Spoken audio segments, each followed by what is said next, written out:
Welcome to the Real Estate Espresso Podcast, your morning shot of what's new in the world of real estate investing. I'm your host, Victor Menasce. This is the weekend edition where we interview notable people from the world of real estate investing. Today is no exception. We have a great guest all the way from Colorado Springs, Colorado. Welcome to the show, Dan Haberkost. Thanks, Victor. I appreciate you having me back. Well, great to have you here. You were here on the show a little while ago, and there's a good bunch of catch-up to do here. But before we do, maybe give a little bit of your backstory for those who haven't met you and how you got to this point in your journey. Sure. So 60-second elevator story there. I started really when I was 16. I had a portfolio of rentals I managed for my boss at the time, along with the farm. And this was when I was in high school. I just got my license and I was doing that for him on the side of going to school. And that taught me all about the real estate I do not want to own. Very confrontational dynamic with the tenants, C- properties at best. So that was my first experience with real estate. In college, I was working full-time, going to school full-time, and I was about 21 years old when I decided, okay, I haven't had a whole lot of fun in school, but how do I take this experience, having managed people and ran businesses for years, and apply it when I graduate to build my own business? And read a bunch of books, and like everyone else, Rich Dad, Poor Dad was kind of the light bulb moment when I read that. So shortly after, bought a duplex when I was 21, moved out to Colorado, bought another house, rented out all the rooms while I was living in it. And it was around that time that I realized, okay, the low and no money down stuff sounds great way to sell stuff. But in reality, investing is a cash intensive venture. So middle class salary wasn't going to cut it. I was still working a job at that time. Long story, but I met a investor here at the local meetup in Colorado Springs who had been doing land and development all over the country for the past 45 years.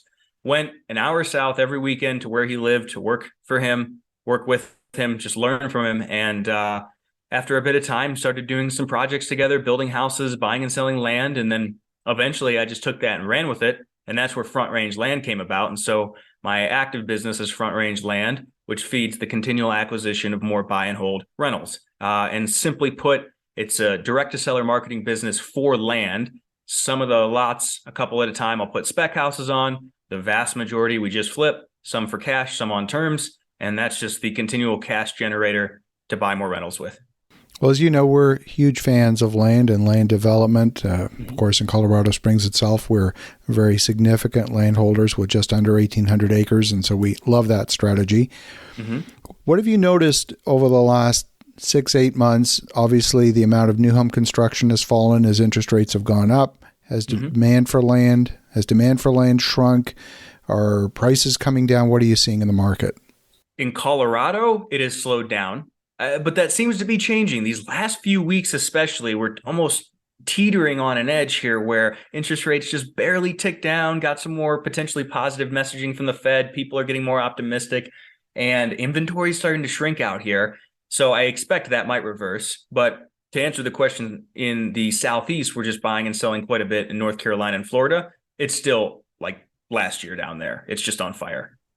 Very interesting. So is that simply a matter of supply and demand? I mean, obviously the inventory, the shrinking inventory seems to be a function of the fact that people have locked in low interest rates over the past decade, and they're not going to sell and reprice their debt at 5 or 6% when they were starting with a 2 or a 3. Mm-hmm. So they're holding on instead of selling, and they would rather rent than necessarily trade into a more expensive debt structure.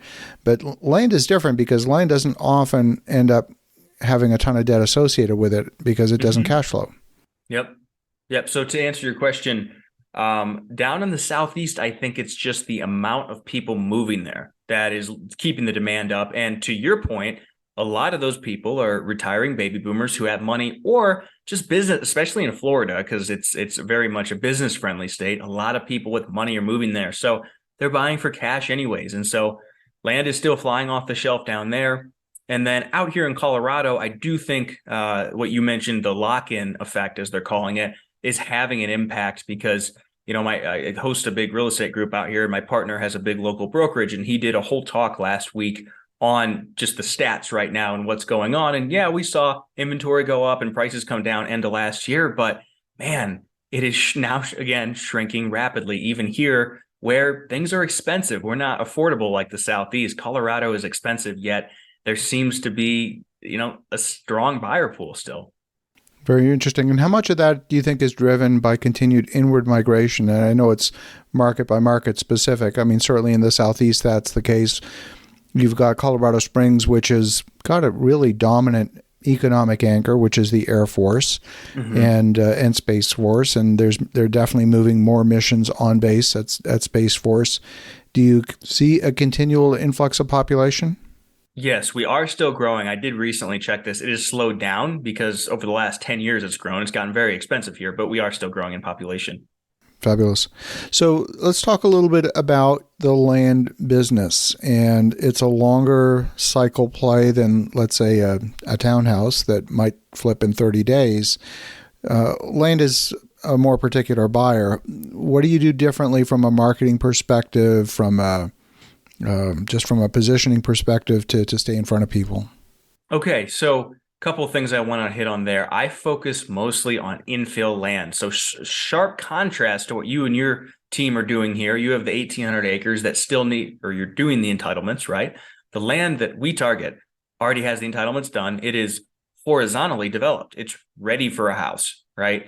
And so that land can move very quickly. I mean, when we close and we're just reselling the land, oftentimes 30, 60, 90 days is the full turnaround time. Now, on the buy side, your question about marketing, that's so important. I'm glad you brought that up because it is amazing how many deals we get 6 months later, 12 months later after we initially talk to people.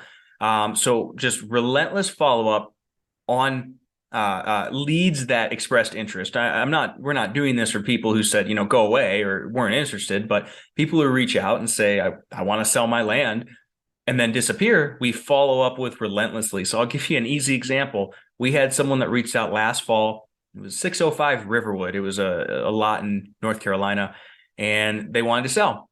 We were almost coming to an agreement. We were close on price, and then he just disappeared. So one of my acquisition guys followed up with that twice a month until March. So it was about 5 months because I think it was October when we initially got the lead. And he goes, oh, sorry, I got busy. I'm ready to sell. We bought it at 21.5. The first day on the market, it's under contract to sell at 60. So I'm glad we followed up there. And so we get that all the time where they disappear and then for whatever reason, they're just ready and they call us. And so as a corollary to the calling and following up with leads who reached out to us, in markets that are producing, I'll send an additional set of mailers every 3 months. And when you say mailer, are you talking electronic or are you talking physical or both? Physical. Physical postcards tend to work very well. Fascinating.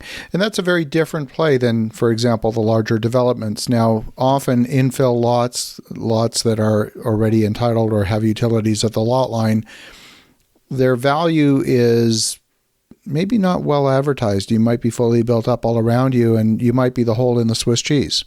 Yeah, absolutely. It can be challenging to comp in really established neighborhoods, and that's where local experts come in. As I'm sure, as you know, every market has its nuances, its things to watch out for that can devalue the land. So we have realtors in every area we do business in who live there, who've sold land for a long time, and who can speak to some of the things we might not know just having come from out of town. Absolutely. And with these properties, one of the ways that you can often create value is simply by increasing density. So you might have a property that would have been initially zoned for a single-family home. You could maybe do a single-family home with an accessory dwelling unit, or perhaps even subdivide and put a duplex, things like that it can increase the density and therefore increase the value. To what extent is that part of your value add, or do you simply leave that to the end buyer to do? I have not done that myself. The main value add I've done is just simple 3-bed, 2-bath spec houses. Love it. Well, Dan, if folks want to connect, if they want to learn more, what's the best way? Instagram or Facebook, Dan Haberkost. Love it. Well, Dan, love what you're doing. And for the listeners at home, definitely connect with Dan Haberkost on Instagram. The link will be in the show notes. And in the meantime, have an awesome rest of your weekend. Go make some great things happen. And I'll talk to you again tomorrow.